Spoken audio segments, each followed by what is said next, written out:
প্রতিটি স্ত্রী তার স্বামীর কাছে গোপনে 5টি জিনিস চায়, আর কোন স্বামী যদি তাকে এই 5টি জিনিস পূরণ করে দিতে পারে, আমি গ্যারান্টি দিয়ে বলতে পারবো তার জীবনে কখনো কোনোদিন কোনো অশান্তি আসবে না।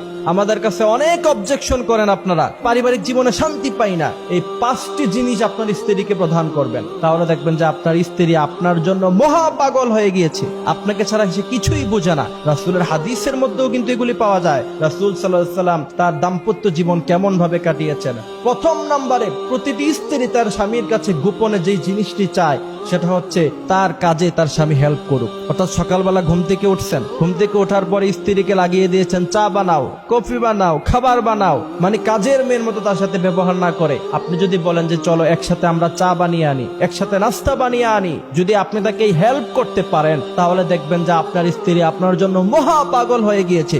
কারণ প্রতিটি স্ত্রী সেটা মনে মনে চায়, গোপনে চায় যে তার স্বামী তার কাছে হেল্প করুক। এখন আমাদের সমাজের অবস্থা হয়েছে কি জানেন, আপনি যদি এখন আপনার স্ত্রীর কাছে যেমন হেল্প করতে চান তাহলে মানুষ বলবে যে বউ পাগল হয়ে গেছে।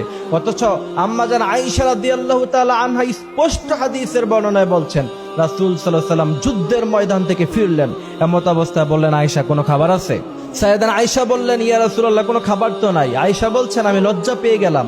এরপর আমি বললাম ইয়া রাসূলুল্লাহ আপনি বসেন, আমি একটু খাবার তৈরি করে আনি। আয়েশা বলছেন আমি রান্নাঘরে গেলাম, সেখানে গিয়ে খাবার তৈরি করতে লাগলাম। একটু পরে পিছন দিক থেকে তাকায়া দেখলাম মুহাম্মদ সাল্লাল্লাহু আলাইহি ওয়াসাল্লাম যেই তলোয়ার দিয়ে যুদ্ধ করেছেন তলোয়ার ঘাট থেকে নামায়া আমার কাছে সহযোগিতা করছেন। মুহাম্মদ সাল্লাল্লাহু আলাইহি ওয়াসাল্লাম যদি করতে পারেন তাহলে আপনি কে মিয়া?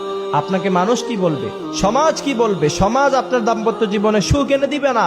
মনে রাখতে হবে আপনাকেই সেই কাজ করতে হবে যাতে করে আপনার সংসারে শান্তি আসে। প্রথম নাম্বার, স্ত্রীর কাজে আপনাকে অবশ্যই হেল্প করতে হবে। দ্বিতীয় নাম্বারে, প্রতিটি স্ত্রী তার স্বামীর কাছে গোপন ভাবে যে জিনিসটা চায় যে আপনি সব সময় তাকে প্রাধান্য দেন অন্যদের চাইতে। আপনি তাকে বোঝানোর জন্য হলেও, তাকে খুশি করার জন্য হলেও তাকে আপনি বিভিন্ন সময় তাকে প্রাধান্য দিয়ে তাকে কিছু কথাবার্তা বলবেন। যদি এমন করতে পারেন তাহলে 100% গ্যারান্টি আপনি লিখে রাখেন যে আপনার সংসারে কখনো অশান্তি আসবে না। তাকে বলবেন